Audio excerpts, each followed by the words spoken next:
Olá, olá, sejam bem-vindos ao meu podcast Reflexões de um Músico. Meu nome é Lautaro Pérez Batacha e hoje estamos em mais um encontro para falar sobre arte e falar sobre a vida do artista. Mas antes, eu quero te pedir uma licença, um minutinho, para falar sobre os nossos patrocinadores.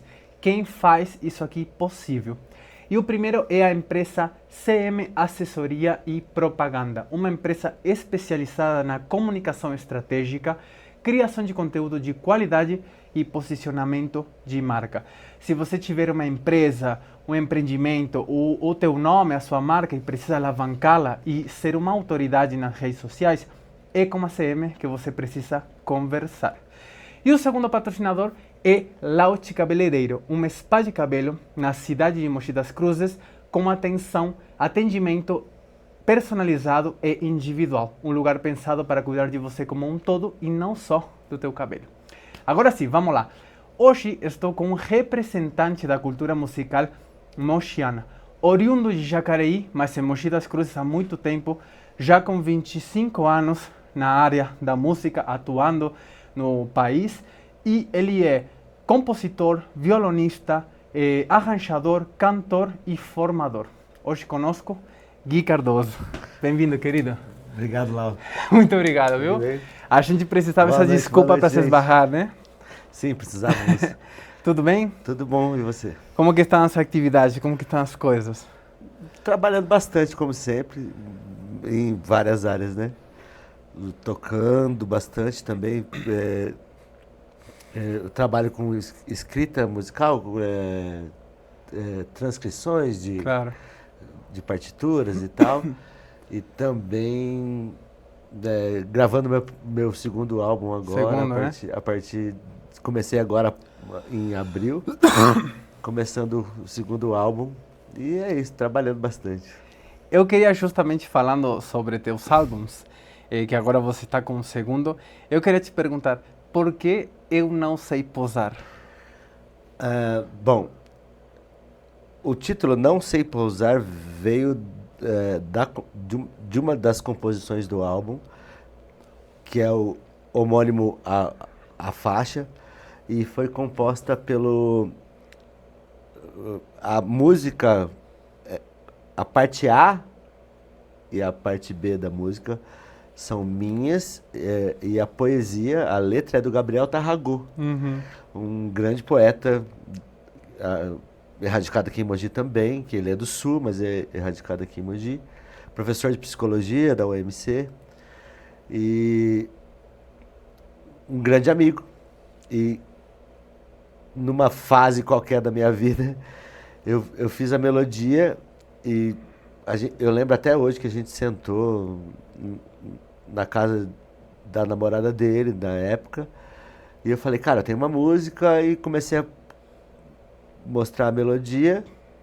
Ele não era dado muito a colocar letras em melodias, ele não tinha muito essa coisa do compositor musical, é um grande poeta, mas não tinha muito essa expertise, né? Mas eu fui provocando e em algum momento da música ele escreveu Não sei pousar onde o chão me quer. E dada a fase que eu estava passando da minha vida, que era uma fase de reconstrução, eu achei isso maravilhoso. E depois essa música ficou com parte A e B, eu dei para o Kaká Novaes, e ele fez a parte C da música. E a partir dali, inclusive, foi que eu tive vontade de fazer algum trabalho mais autoral, assim, de apresentar o meu trabalho mais autoral. Eu já compunha há mais tempo, mas eu não me sentia tão seguro assim com relação às minhas composições. A mostrar? Tá. Para mim era uma questão mais interna. Eu mostrava para os amigos, compunha com amigos, mas não tinha o hábito de tocar para o público, né? E depois dessa música, ela criou uma certa reviravolta no meu jeito de pensar sobre a minha exposição como compositor. E, e daí, tudo que se seguiu depois acabou acontecendo por conta dessa música. E daí, quando eu fui gravar o álbum, eu coloquei o nome de Não Sei Pousar, que é o nome da faixa. Claro. Olha, que interessante como às vezes acontecem algumas coisas na nossa vida que são tão marcantes que a gente passa a uma outra etapa, né? Sim, Que coisas sim. começaram a te acontecer, tudo que começou a te acontecer e depois virou um disco e tal, foi justamente por você começar a se animar mais, a expor e aí em consequência começaram a repercutir em novas oportunidades e tal? O que acontece é que eu acho que tudo precisa de uma virada de chave, né? Aham, E eu acho que essa música, eu já tinha outras composições, e tanto é que depois disso virou até um álbum, né? uhum, Acho que no processo todo outras coisas foram acontecendo. Essa música foi composta em 2010. O meu álbum mesmo, de fato, o Não Sei Pousar, original, né? Original não,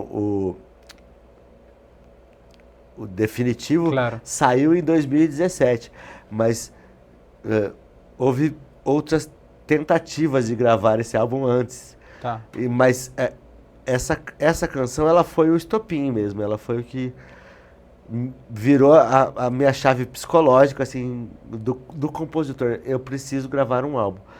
Não necessariamente só pela música, mas pelo o que ela gerou quando eu comecei a mostrar para as pessoas que eu conhecia e pela vontade que me deu de começar a mostrar as minhas músicas. E daí também, né, da reciprocidade do público, porque a partir desse momento, a partir dessa música, eu me senti. É sempre uma coisa muito. É uma amálgama que não dá para dividir. A partir dessa música, eu tive vontade de mostrar as minhas composições com mais ênfase para claro. o público em geral. E rolou uma receptividade. E eu disse, nossa, eu preciso gravar um álbum. Claro, aí Então, entusiasmou mais ainda ver essa... entusiasmou. Claro, Isso é, impulsionou toda essa questão que me fez aqui dentro me considerar um compositor, claro, né? Eu já tinha músicas gravadas por outras pessoas nessa época, coisas que eu já tinha feito com amigos e tal, que amigos gravaram. Tem, eu tenho, acho que hoje em dia, acho que umas 15, 16 composições minhas gravadas por outras pessoas. Mas nessa época eu já tinha pessoas que já tinham gravado músicas minhas, apresentado em shows, claro, mas eu ainda não me sentia claro. confortável como compositor para apresentar, olha, gente, eu fiz isso. Ou E eu sou o compositor de é, fato. Como parecido, eu te ouvindo falar, em seguida veio na minha cabeça aquele síndrome do impostor que por um tempo sempre o artista exatamente, tem, né? exatamente. A síndrome do impostor. E isso, aliás, continua acontecendo o tempo todo. Tá, Né? Às vezes, mesmo com já sabendo que dessa trajetória toda, para começar a construir um trabalho novo, essa síndrome sempre me bate. volta, tá. Sempre volta. E ela volta quando você está começando de novo a criar como um trabalho mais completo, como por exemplo agora o teu segundo disco, ou a cada vez que você começa a arranjar, a compor, a escrever uma letra. Então,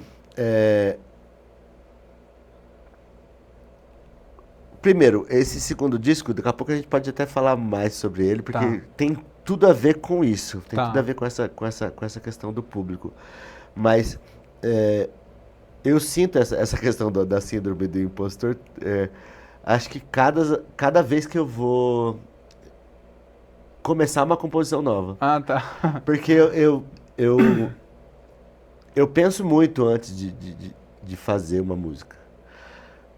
Eu tenho amigos que eu invejo muito, sei lá, o PH, né, o Paulo Henrique. Beijo, Paulo Henrique. Rabicho. O meu finado grande amigo, que eu sinto muita falta, que é o Henrique, era o Henrique Habib e tal. Grande parceiro. Todos eles parceiros. Que os caras têm uma onda de... Ó, o Mason. Beijo, Mason. Eles compõem compulsivamente, assim, muito. Sei lá, semanalmente os caras têm... fiz 3 músicas. Eu tenho um processo muito demorado, assim, com as coisas que eu vou fazer. Tanto na parte da letra, quanto nas melodias e tal. E daí o que acontece?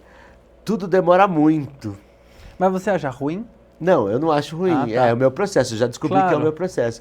Mas o que acontece é que, às vezes, eu tenho músicas,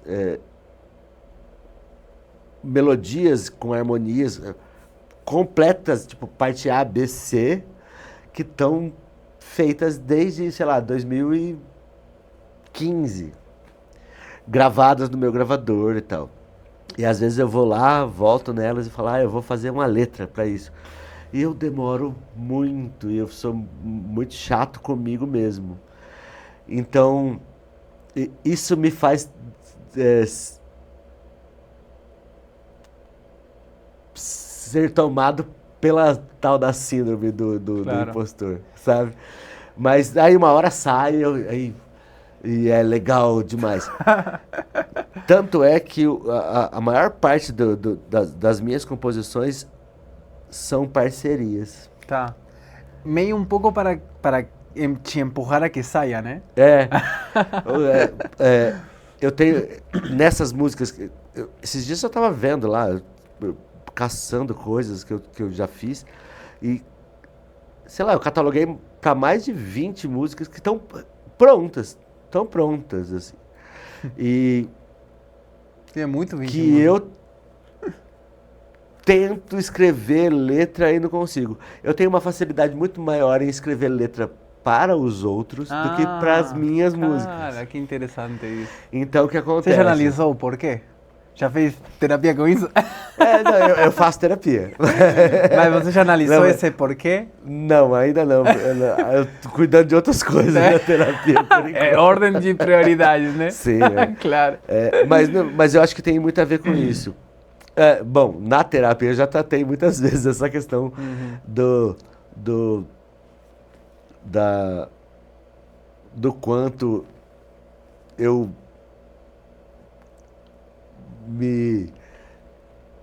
como posso dizer, do quanto eu me cuido, né, pra mim, o quanto eu me acho pra mim e o quanto eu me acho pra baixo também, né?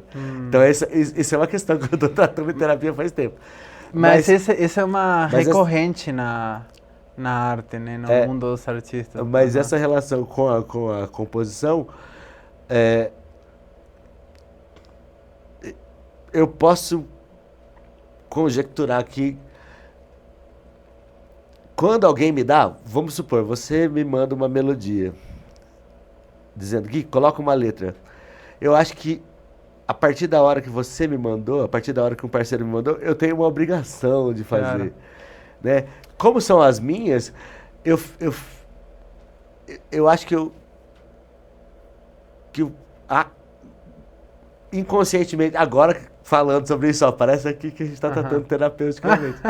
Eu acho que inconscientemente, eu concedo mais tempo para a coisa acontecer. E não será também que quando alguém te dá algo, por exemplo isso, né? Eu venho e te dou uma melodia pronta, você não sente por aí o 100% da responsabilidade dessa peça, porque alguém já construiu e você vai como aportar uma parte para algo que seria de outro. Então talvez não tenha 100% da responsa ali, então você faz com mais leveza, talvez? Eu acho que Sim. Ou pode ser não, pode ser nada a ver, né? Sim, por um lado, sim. Porque o que acontece? Se você me manda uma melodia, eu tenho, por exemplo, o Guilherme Bandeira, que é um amor da minha vida também. A gente tem, acho que umas 15 músicas juntos. Vezes eu faço música e ele coloca a letra, e às vezes é o contrário. Tá.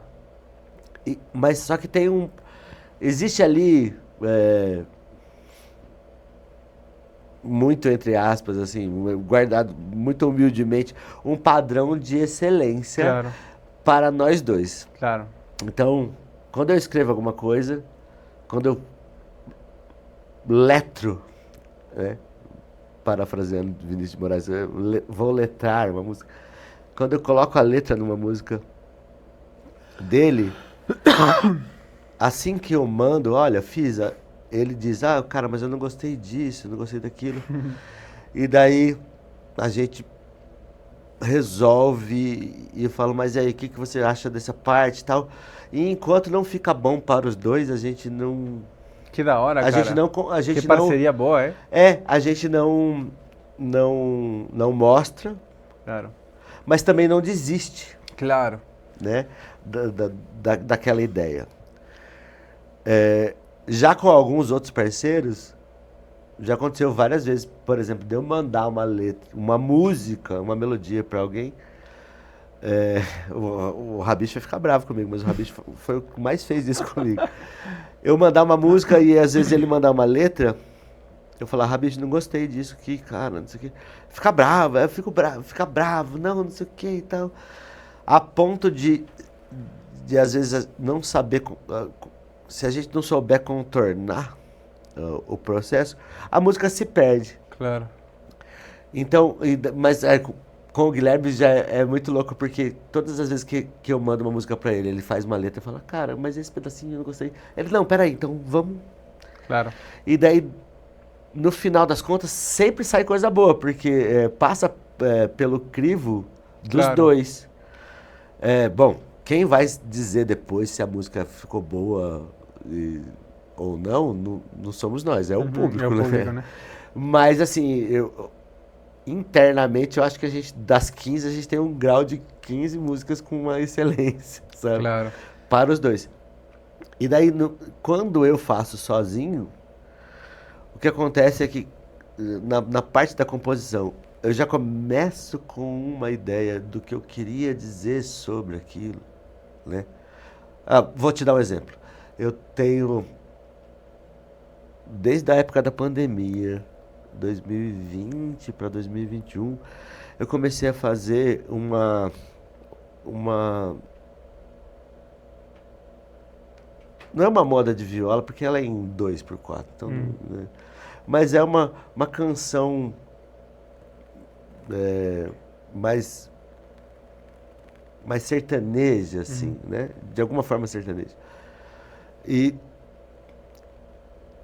eu pensei numa letra para homenagear as minhas duas avós, que já são falecidas. Uma se chama Aparecida e outra se chama Conceição. E eu pensei no enredo para aquela letra, e o tema, a letra, a ideia, ela tá toda aqui dentro de mim. Mas desde aquela época até hoje, toda vez que eu vou escrever a bendita da letra, tem um pedaço já pronto. Mas primeiro que eu me emociono muito com toda vez que eu vou tentar escrever, daí choro, me entristeço, sinto saudade. E já escrevi, sei lá, não sei quantas letras. O começo é sempre o mesmo, tá lá. O começo tá perfeito pra mim. Mas eu já escrevi um monte de letras e nada fica bom. Parece que essa minha insatisfação é que eu não tô conseguindo dizer o que eu queria dizer lá do coração, sabe? E daí essa música, por exemplo, é uma música que eu nunca consegui passar pra ninguém. Que eu nunca consegui pedir pra ninguém fazer a letra pra mim. Mas talvez seja essa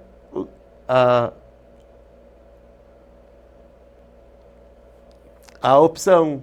Talvez seja, em algum momento, isso que eu deva fazer. Entregar para alguém e falar, olha, eu pensei nisso, minha avó chama isso, a minha outra avó chama isso. Eu queria falar sobre elas, mas eu não consigo.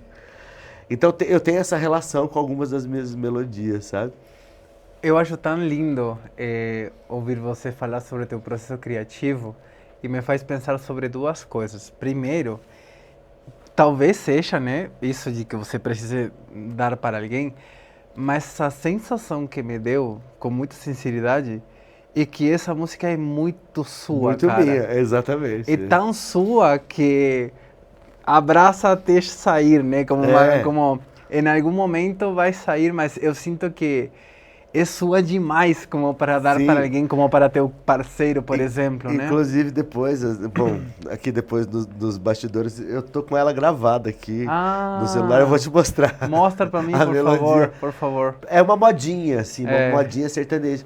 E desde que eu fiz, eu tenho essa vontade de falar sobre as minhas avós. Mas eu me coloco nos labirintos, assim, mentais para a letra. Eu poderia escrever uma coisa, assim, muito solta, mas o enredo que me veio desde o começo me bloqueou. Então, assim, cada vez que eu escrevo, sai um pedacinho. E eu vou achando bom. Mas daí, uma hora fala, não, aqui não dá mais. Mas essa, por exemplo, é uma música que eu não daria pra ninguém fazer. Claro. Talvez faz eu gravasse sentido. instrumental, assim. Ó. Então, você sabe que várias coisas me faz pensar isso que você falou. Uma delas que já tinha pensado e outra agora com você falar da letra, porque eu penso que a linguagem, né, a nossa fala, a língua, não é suficiente para expressar a totalidade do sentimento humano. Sim. E quando a linguagem fica curta, aí entra a arte. E para mim aí, quando as palavras já não alcançam, aí vem a música. Aí você estaria como uma rua sem saída, porque você precisa de palavras, né? Claro sim. que uma coisa é a linguagem, outra coisa é poesia. Mas parece que fosse... quem sabe uma parte seja dita só com música, né? E outra coisa que me faz pensar, que eu acho muito bonito, é que eu sinto que às vezes a criação artística, ela meio que se manda um pouco sozinha. Como que a gente precisa... Inclusive estávamos falando com uns amigos que a gente tem um clube do livro entre a gente, estamos debatendo ideias sobre a criação artística, que depois eu quero te perguntar algo. Mas eu, às vezes, me dá essa sensação de que depois a gente como que dá a vida como se fosse um filho, né? E depois a peça parece que cobra vida sozinha. Exatamente. E mais ainda depois quando chega ao público, depois já não é sua, né? Depois é do público, é do mundo, não é sua. Mas parece que essa sua peça das suas duas avós, parece que ela sozinha, ela manda em você, não você nela. Exatamente. E ela, quando ela quiser, parece que fosse um ente externo, que quando ela quiser, ela vai sair, sabe? É muito louco, né? Olha que engraçado. Eu tenho uma filha, né? Eu tenho duas filhas. A minha filha mais velha tem 26 anos. E ela tá grávida. Olha. E a data prevista para o parto era ontem, dia 8. Caraca. E daí o que acontece? A minha netinha tá lá e não quer sair. Então, desde de sábado, que eu tô mandando mensagem pra minha filha toda hora. E aí? E aí? E aí? E é parecido com Claro. isso. Hoje eu acabei de mandar mensagem pra ela antes de vir pra cá. Filha, como é que tá? Ela falou, sigo grávida. Olivia, Caramba. o nome da minha neta, que vai nascer agora. Ela disse, Olivia não quer sair daqui. E é bem por aí. Claro. E é a primeira vez que você vai ser avó? É a primeira vez. Talvez, quem sabe aí, a vida te dê as ferramentas para ir terminando a letra, né? Sim. A partir de você ser avó. Quem sabe, olha né? que legal, é verdade, eu não tinha pensado nisso. Mas é bem por aí, né? essa questão do parto, né, de uma obra qualquer, de uma peça, de uma música, como você chama de peça, né? É, é muito legal. E é doloroso, né? Assim, nem todas, né? Eu já fiz música assim em 20 minutos. Tipo, eu tenho uma música que eu tô gravando no disco agora que, aliás, 20 minutos para que ela ficasse pronta, né? Claro. Mas depois você começa a limpar aquilo. O tanto de dor que ela me causou existencialmente até aquele momento foi muito complicado. E é uma música que eu adoro, que está no disco. No novo agora? No novo, que chama Tudo Se Fosse. Eu fiz após uma separação e tal. E que fez assim, ela simplesmente saiu no meio da rua, assim, eu lembro de ter escrito no caminho para casa. Eu estava morando com um amigo meu, pós-separação, tinha me separado, estava morando na casa de um amigo meu. E músico também. E eu lembro que eu fui caminhando até a casa e no meio do caminho simplesmente abri o bloco de notas e escrevi tudo. Cheguei em casa e disse para ele, me dá um violão. Ele, tá, mas por que? Eu falei, me dá o violão. Aí ele me deu, sentei e fez, né? Mas também foi um processo doloroso, mas claro. é que precisava muito sair. Claro. Agora, essa questão de eu ficar guardando as músicas, é porque algumas têm realmente, acho que o tempo de cura, né? Claro. Elas precisam existir ali e tal, e preciso conviver bastante com as ideias. E também tem uma questão que já não é nem tanto filosófica, mas é a questão prática do dia a dia, que nesses tempos que a gente vive com essa tecnologia toda, celular e tal, não sei o quê, também tem uma questão da procrastinação. Às vezes a gente deixa pra lá, pra lá. Mas assim, eu tento me forçar, pelo menos, para escrever todos os dias. Claro. Então eu escrevo todos os dias, sei lá, mesmo que tenha uma ideinha boba na cabeça, eu sempre Mas anoto. que esse é o ponto, né? Eu reflito bastante sobre isso. Por exemplo, mesmo que a gente tá falando agora que às vezes as criações artísticas meio que mandam na gente, né? Como que elas saem quando elas querem, que nem essa música, ela quis sair nesses 20 minutos. Mas não é que sai do nada e a gente tem que só sentar a olhar para o teto.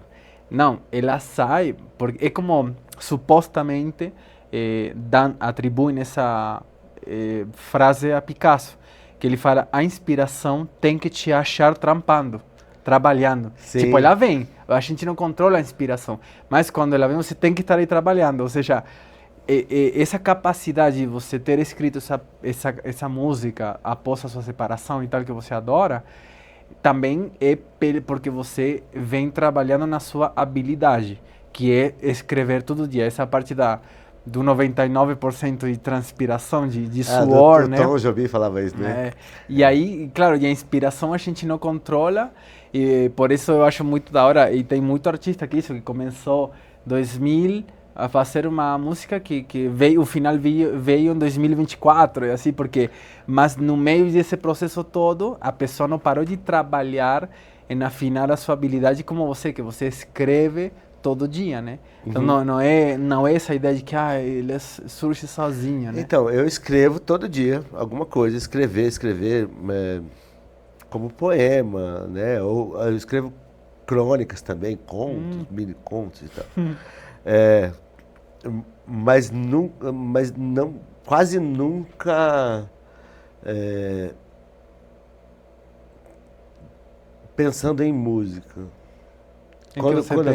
Quando eu escrevo, penso em poema mesmo, penso em texto, geralmente poesia, mas às vezes crônicas, mini contos e tal. Ou pequenas ideias. Assim. Aí, nessas pequenas ideias eu coloco, eu posso pensar mais musicalmente. Mas poesia, poesia por poesia mesmo, sem nenhum propósito de musicar, sabe? Claro.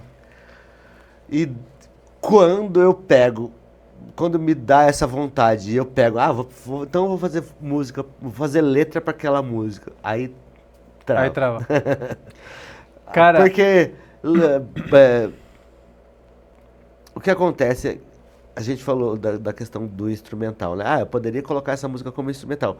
Eu sou fã, tipo, os meus maiores ídolos são, sim, tem muitos cancioneiros, né? Chico Buarque, Caetano Veloso, Gilberto Gil, João Bosco e tal. Mas eu gosto muito do Moacir Santos. Gosto muito, muito, muito, muito, muito do Ginga, né? Bom demais, Ginga. Não, inclusive foi o contato com a música do Ginga que me fez querer compor. Isso, eu conhecia a obra do Ginga através do Mason, que é meu grande amigo, falo que o Mason é um dos homens da minha vida. Em 98 eu escutei Catavento de Girassol, o disco Catavento de Girassol, gravado pela Leila Pinheiro, que era só com músicas do Ginga e com letras do Aldir Blanc. E eu escutei a música Catavento de Girassol, falei, eu não entendia nada, não conseguia nem saber que acordes eram aqueles, mas aquilo me fez sentir vontade de compor e tal. E desde lá, embora eu seja muito fã do Ginga e do Moacir, e sei lá, de mais um monte de músicos que compõem peças instrumentais, eu sempre quis ser cancioneiro, sempre quis ser um compositor de canções. Então essa coisa da letra que a gente estava falando agora, falta a palavra, né?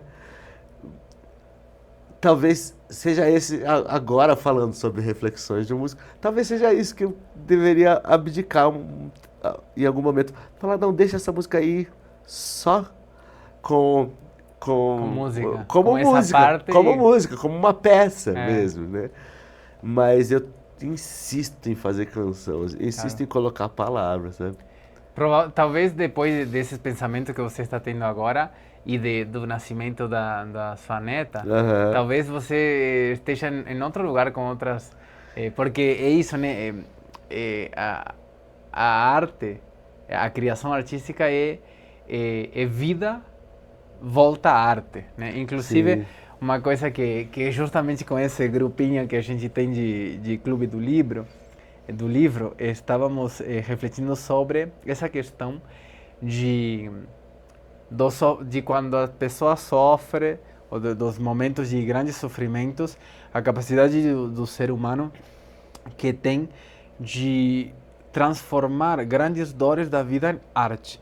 Inclusive como um momento o que eu sustento também é que não precisa ser só dessa forma para ser arte, né? Não, grandes alegrias também. Não. Claro, exato. Esse era meu debate com eles, que era meio que os três contra eu, sabe? Acho que sentimentos efusivos, assim. Sentimentos, claro, em geral. Mas essa capacidade que a gente tem de pegar grandes dores e ao invés de desperdiçá-los, né?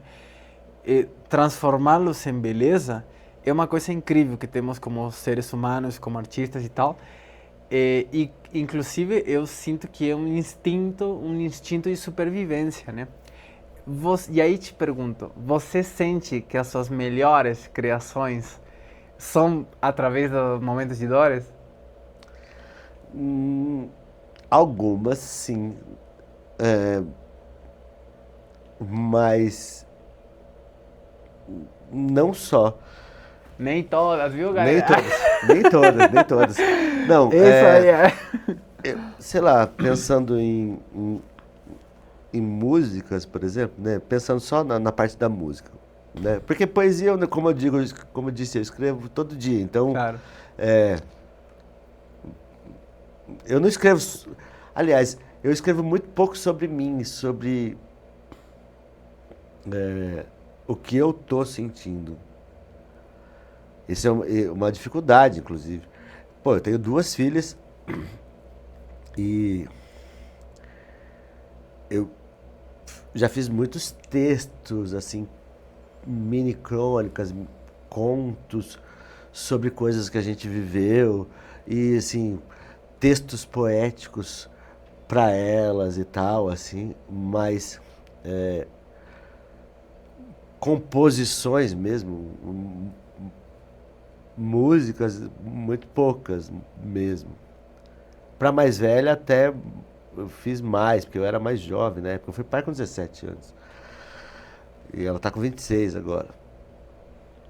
Quando eu era mais jovem, eu escrevia bastante. Mas pra ela, né, assim, tipo, mas ela música minha que eu já dediquei pra ela mesmo, acho que são 2. Pra pequena, ela acabou de completar 10 anos.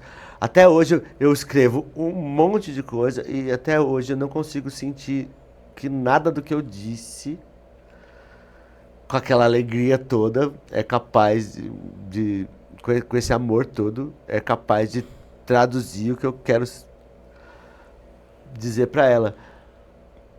Então, assim, tem coisa que transborda tanto que, que não dá pra colocar no papel. Mas eu já compus algumas músicas em momentos de profunda satisfação, assim, de alegria, de estar apaixonado, de estar vivendo um romance, ou de estar vivendo uma fase boa da minha vida. Não Sei Pousar, por exemplo, é uma delas, foi uma fase de virada da minha vida. Como que estava essa fase? Eu estava me redescobrindo, depois também de uma fase de um relacionamento. Eu tinha acabado de sair de um relacionamento e estava me descobrindo de novo, redescobrindo como pessoa, como indivíduo, né? Porque quando a gente está no relacionamento a gente acaba se fundindo. Nem sempre, mas era o caso. E depois disso eu estava me redescobrindo e nisso também redescobrindo minha forma de tocar. Eu não tocava daquele jeito. A música Não Sei Pousar, ela também inaugurou para mim uma forma nova de tocar violão, de tratar as minhas composições. Que mudou? A estética mesmo do,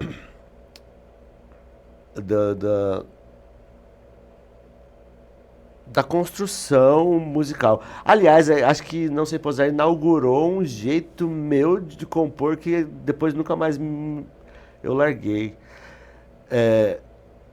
Antes dela, eu compunha muito samba, muito, assim, muito inspirado em bossa nova, samba, que foi a minha primeira escola de violão popular, né?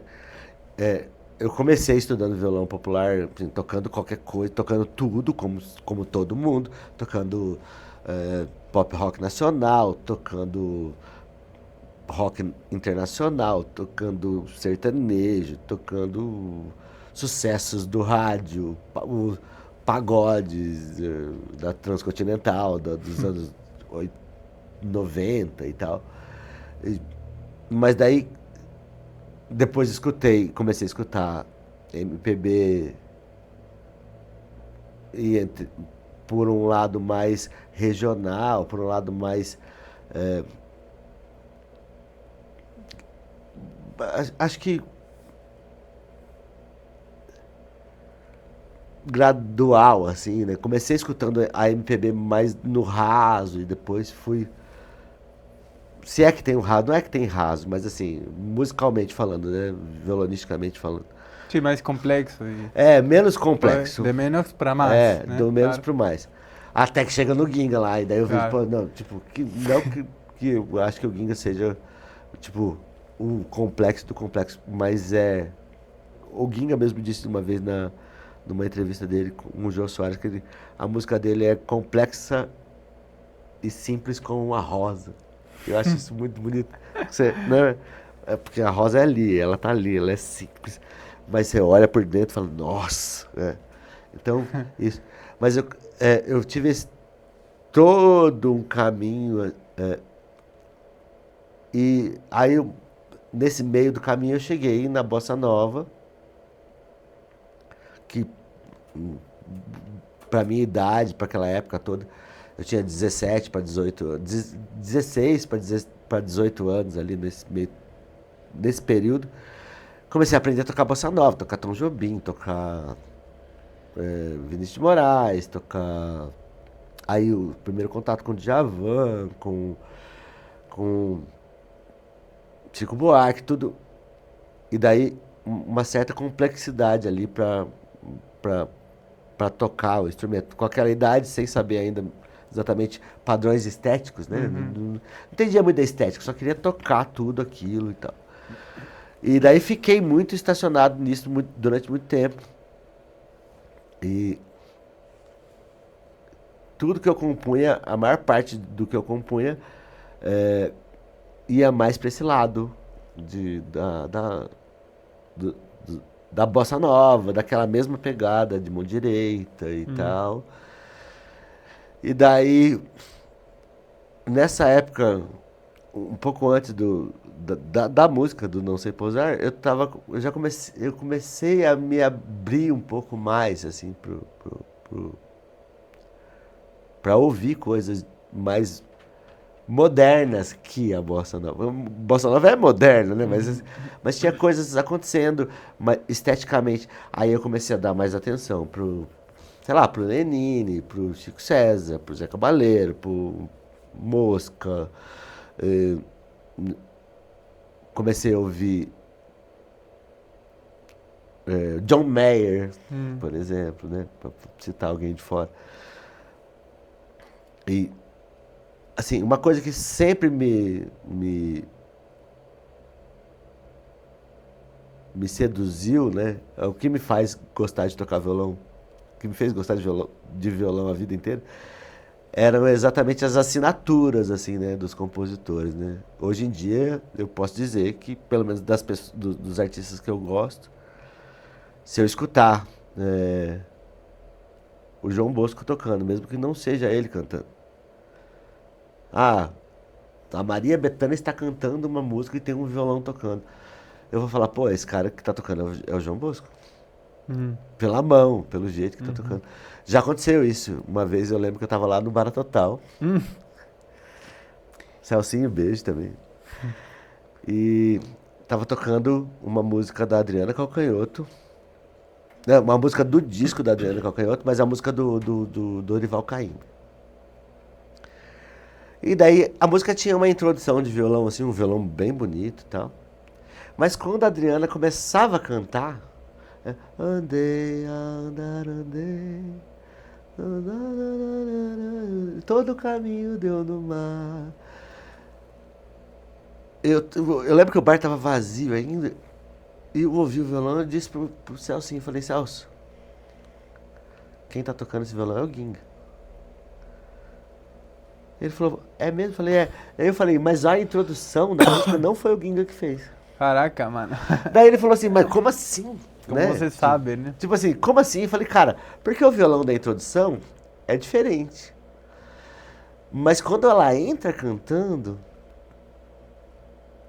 é o Ginga. Ele falou, cara, mas como assim? Daí entramos até numa discussão, mas como assim, né? Tipo, como alguém gravou só a música, depois alguém veio... Falei, cara, não sei, mas eu ouvi. Aí fomos pegar o encarte e tava lá, assim, ó, introdução, fulano de tal, Caraca. Violão.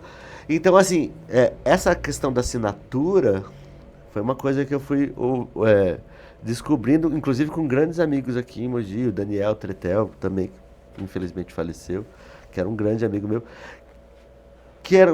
e outros amigos que são aficionados por violão, por essa questão da assinatura violonística da canção brasileira, né?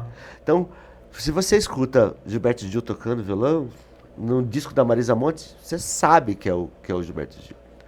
Né? Aqui no Cor-de-Rosa Carvão, acho que é Cor-de-Rosa Carvão, que tem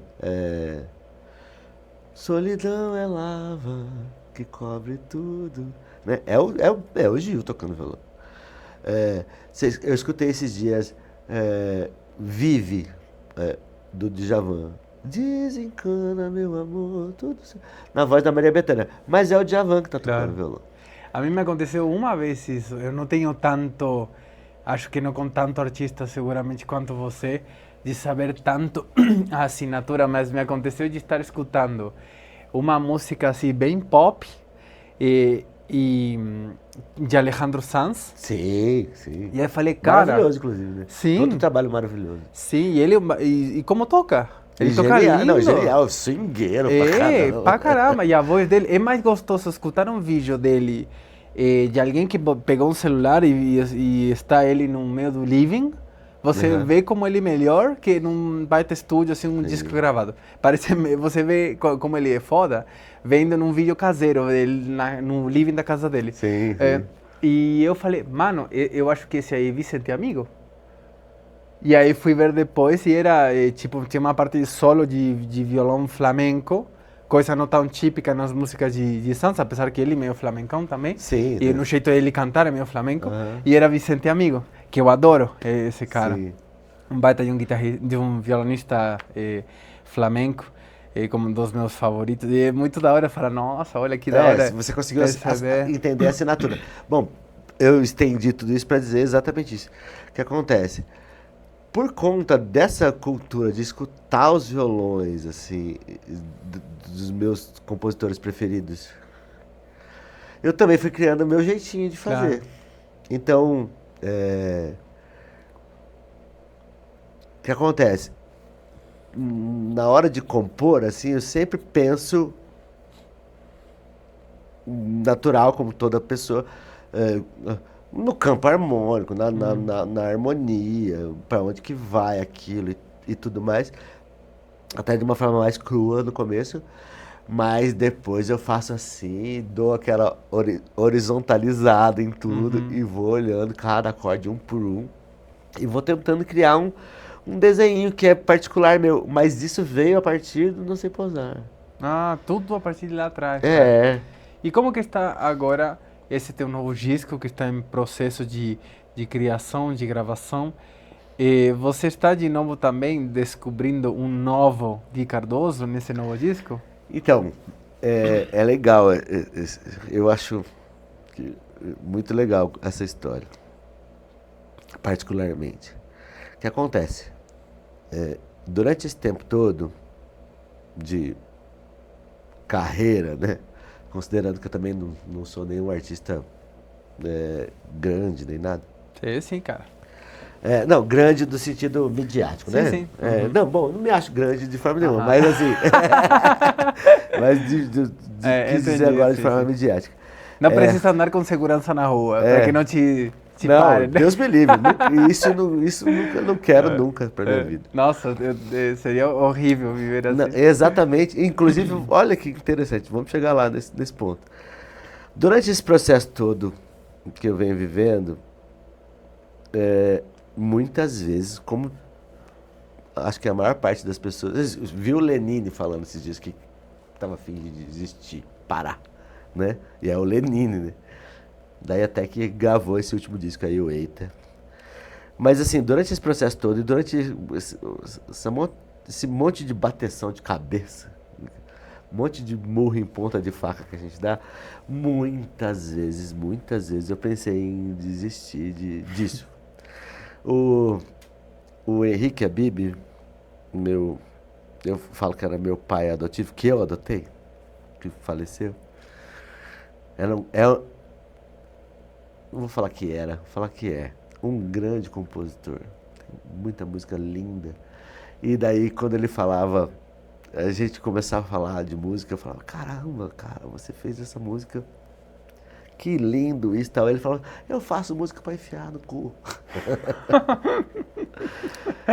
E eu falava, por que você tá falando isso? Porque ninguém vai ouvir essa merda, mas eu faço. E fazia mesmo um monte de música. E eu cheguei à conclusão, em alguns momentos da minha vida, que eu tava fazendo música pra isso mesmo, assim, pra enfiar no cu. Tá, eu tô fazendo porque é uma necessidade é, biológica, psicológica e só, né? E o que é bom, porque daí também a gente não fica esperando o julgamento de ninguém. E daí, de repente, você mostra, alguém fala, ah, legal, tá tudo bem. Mas eu sou um músico que até hoje eu trabalho finais de semana. Tanto é que demorou pra gente conseguir gravar o podcast por Sim. causa disso. Eu trabalho finais de semana em bar, pizzaria, restaurante e tal. Tocando lá o que o povo quer ouvir. Dependendo do lugar, até toco que eu gosto muito de tocar, mas a maior parte dos lugares não.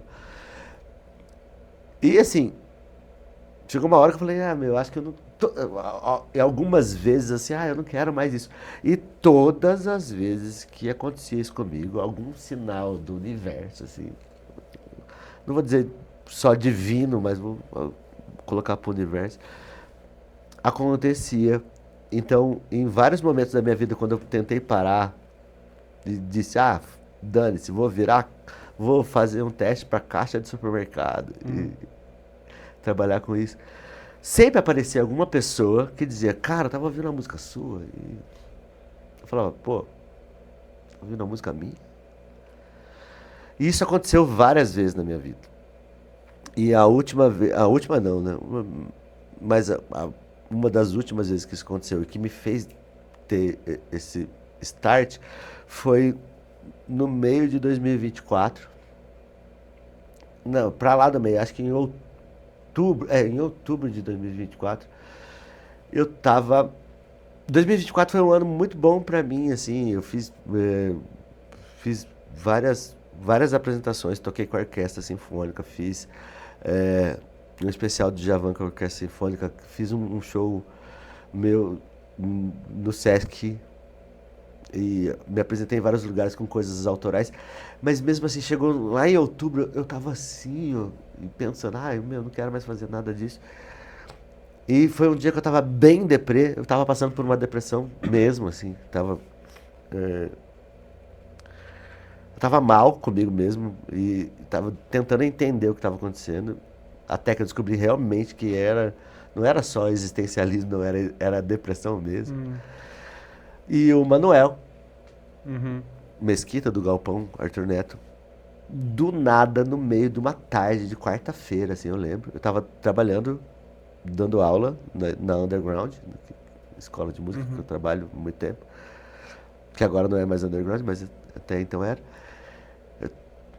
Ele me mandou uma mensagem dizendo, Gui, eu tô ouvindo o disco da Aline, que era a Dia, Estreitos Nós, que é o nome do disco, e falou, eu tô ouvindo a sua composição, a sua música, que se chama Estreitos Nós. E, cara, já ouvi umas 10 vezes e eu tô chorando aqui. Eu me emocionei com aquilo. Falei, ué, cara, que coisa, né, cara? No meio de uma tarde qualquer, e eu tava mal nesse dia.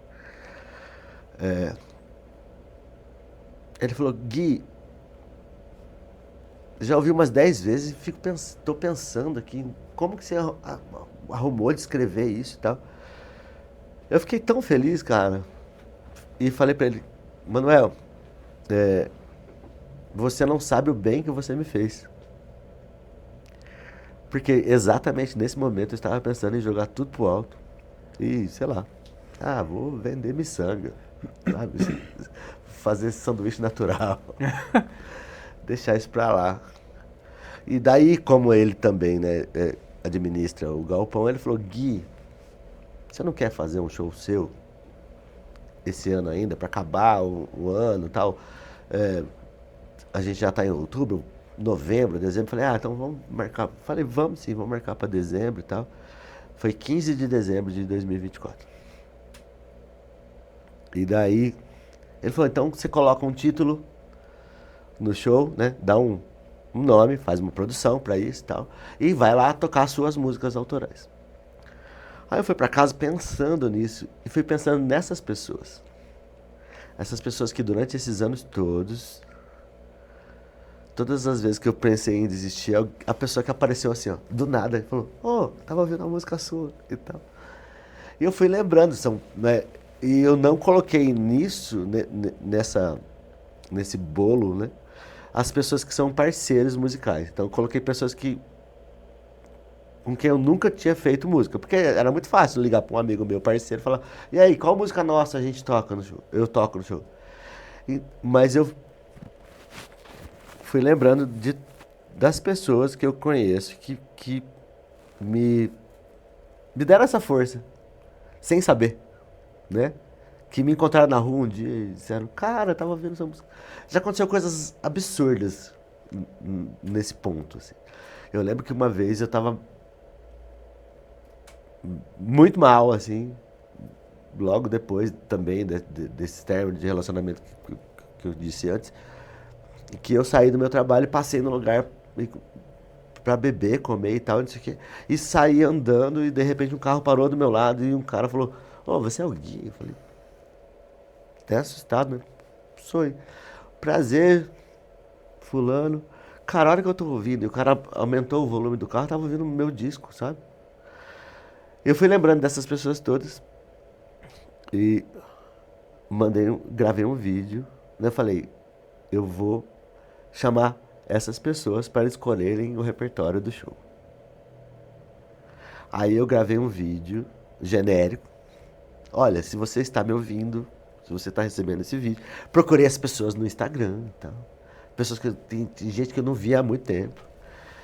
E cacei todo mundo, mandei mensagem. Falei, cara, me manda seu WhatsApp e tal. Gravei um vídeo e mandei para 16 pessoas. Se você está recebendo esse vídeo, é porque você vai ser um dos curadores do meu show. Você pode escolher a música que você quer, aquela música que você sempre me pediu, aquela música que você sempre me disse que gostava. Então foram 16 pessoas e cada uma escolheu uma. Pá, que lindo. E daí eu pensei, então as pessoas, foi uma curadoria coletiva, né? Aí eu chamei o show de Cura Dores, só que separado. Porque essas pessoas que curam as minhas dores. Pô, que história linda, cara. É, cara. E, tipo, essas pessoas que me curam, essas pessoas que me fizeram chegar até aqui, vir aqui falar com você, por exemplo, né? E daí o que acontece? Fiz esse show, foram 20 músicas, não, foram 20 músicas, porque tem algumas que estão no disco que não podia faltar, mas assim, das 16, algumas pessoas escolheram músicas que eu nem lembrava mais que eu sabia tocar. A pessoa falou, pô, mas eu lembro na época lá do Mais Brasil, do bar Mais Brasil e tal, que você tocava uma música que falava isso, isso, isso, isso. Eu falava, pô, eu não sei tocar mais essa música. Eu fui buscar nos meus arquivos coisas que eu não tocava mais, músicas minhas que eu não tocava mais, pra fazer o show. E foi lindo, foi maravilhoso. O cenário foi da Alessandra, né? E a Alessandra Galindo. Galindo. E com fotos dessas pessoas todas e fotos da minha família. Nossa. E fotos dos meus amigos compositores. Então um cenário minimalista, mas maravilhoso, com fotos de muita gente que eu amo. Não tava todas as pessoas que eu amo, mas assim, muita gente que eu amo. E essas pessoas todas, eu pedi, então me manda uma foto sua. Então foi uma coisa, foi um show muito, foi intimista, porque foi um show de voz e violão. Eu tocando, inclusive tocando as músicas em natura, assim, tipo, sem arranjo de disco. O Não Sei Pousar foi produzido pelo Danilo Silva, né? Que é um grande violonista, meu amigo genial. Falo que é o cara, é o gênio que eu conheço pessoalmente. Mas, assim, no show, as músicas foram tocadas em natura, assim, o jeito que eu fiz, o jeito que eu compus. Voz, violão, da forma mais humana possível e com esse cenário em volta. E foi maravilhoso. Isso foi no dia 15 de dezembro de 2024. Aí a prefeitura abriu um edital para a gravação de CD no EMAN. Eu já gravei, o meu primeiro disco foi gravado no EMAN. E eu até achava que eu nem poderia participar mais, porque falei, pô, É um projeto da prefeitura que dá oportunidade para as pessoas. Mas eu fui vendo edital, depois de tantos anos, você pode fazer um novo projeto. Eu fiz e passei no projeto.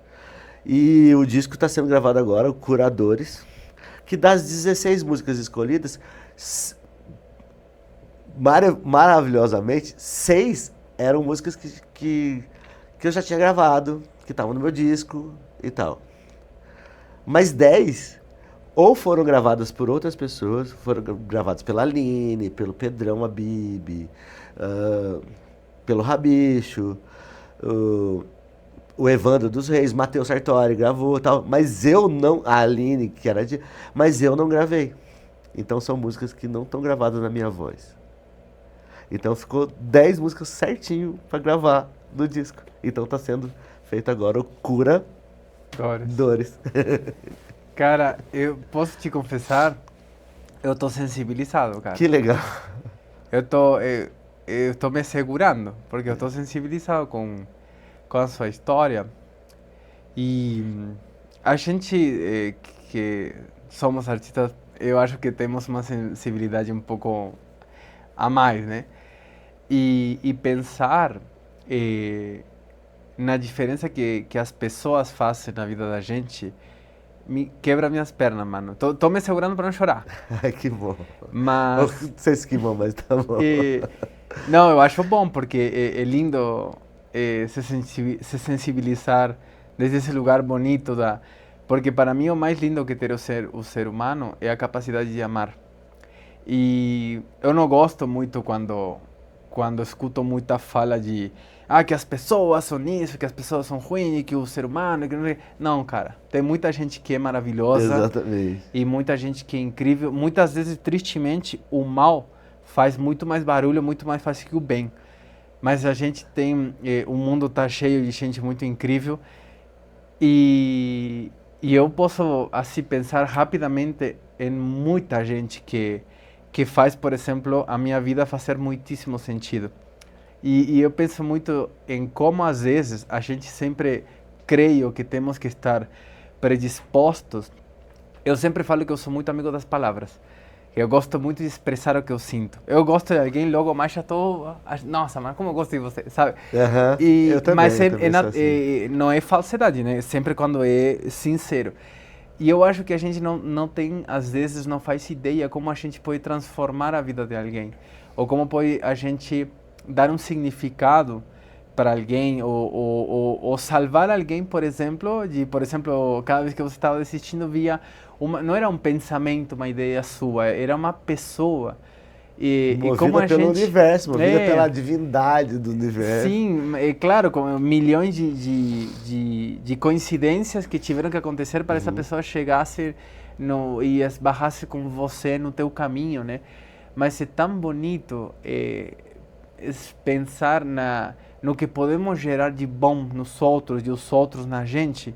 A mim me sensibiliza demais isso. E essa história do teu disco, cara, é das histórias mais lindas e mais cheias de significado que eu escutei de uma produção de um disco. E quando você falava aquele show foi um show com um cenário minimalista, e eu pensei logo de cara, minimalista de coisas, mas maximista de sentimento, sabe? Exatamente. E foi lindo, e também me faz pensar no que eu falo sempre, meio na brincadeira com muitos artistas amigos, porque todos quisimos desistir, todos, não existe ninguém que não tenha. Eu 2 vezes quis deixar, mas a piada que eu sempre falo é, mas vamos ver se ela deixa você, se ela te deixa deixar, se a música te deixa ir embora. E não deixa. Geral, né? quando eu acho que no final dos contos não foi... Não é nem questão de ter escolhido isso, não. Claro. Porque eu acho que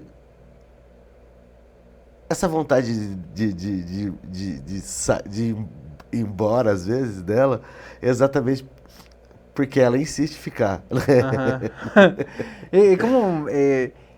eu sinto que às vezes é como uma flertada meio com a morte um pouco. Porque como uma flertada de, não sei se eu quero... Como, não botando num lugar raso de capricho, não, sino que é um pouco parecido com o que você falou, ela está na gente, e como aquela coqueteio em espanhol, como aquela flertada, e como é que eu seria sem ela? Né, como uma coisa, enfim, mas para mim é isso, né, tipo, está na gente, e a gente não escolhe deixar, a gente não tem esse poder, como quando a gente falava do poder da criação, que ela vem quando ela quer. Sim. Eu sinto que é um pouco parecido, porque todo mundo deu errado em querer deixar. E eu acho que as pessoas que talvez se deixaram, talvez, morreu uma parte delas junto, né? Então. Enfim. Cara, que lindo te ouvir falar. Eu já gostava de você, agora eu gosto muito mais, Que cara. bom. Agora eu gosto pra caramba de você, mano. Que bom, que Que bom. lindo te ouvir. Aparte, realmente fiquei. Eu escutei algumas coisas suas, mas agora eu fiquei com muita vontade de escutar mais todo o teu trabalho e ansioso por esse segundo disco, tão cheio de sentimentos. E voz e violão, tá? Que da hora, cara. É um disco só de voz e violão, sem uma grande produção nem nada. São as músicas tocadas do jeito que elas. Assim, é claro, tem um paninho ali, né? A gente passa um paninho, dá uma lustrada. Mas eu acho que é a forma mais íntima, são sabe? as músicas tocadas do jeito que elas foram compostas. Mesmo. Para mim, a forma mais íntima possível de música é não um instrumento e voz. E não por ser fã do violão. Mas para mim não tem nada mais íntimo que voz e violão. Para mim, sabe? Sim, sim. É a forma mais... Tipo, piano e violão não vai ser tão íntimo como voz e violão. Sim, sim. Eu sinto que é a forma mais intimista, então nunca vai deixar de ter essa coisa especial. A junção de voz e violão, cara. Tô ansioso pra ouvir isso aí, mano. Então, em breve. Como tá sendo gravado no EMAN, tem uma questão de agenda e tal. Claro.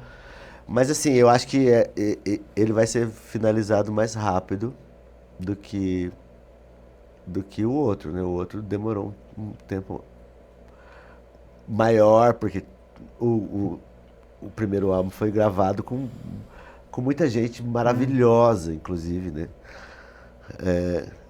E teve uma grande produção, assim, fora a questão da agenda do próprio estúdio, que como é um estúdio municipal, atende muita gente ao mesmo tempo, então demorou pra a gente conseguir finalizar tudo. Esse aí acho que vai finalizar um pouquinho mais rápido, porque como é voz e violão, assim, o take ficou bom e já é. Tá. Agora vai valer a minha audácia lá com o violão na mão. Claro. E do Danilo também, do Danilo Silva, que vai participar também. Que da hora, cara. Cara, parabéns pela a sua trajetória até aqui. Obrigado por deixar esse mundo mais belo. Que bom que você não parou e não pare nunca. Tomara que sempre te dê felicidade e vontade de vida a música. E eu estou muito honrado de ter a sua participação aqui, eu que cara. fiquei honrado. Eu achei muito bonito e muito legal o seu convite quando você me chamou pra cá. E que bom que foi agora, inclusive, também, porque deu tempo de resolver um monte de outras coisas antes.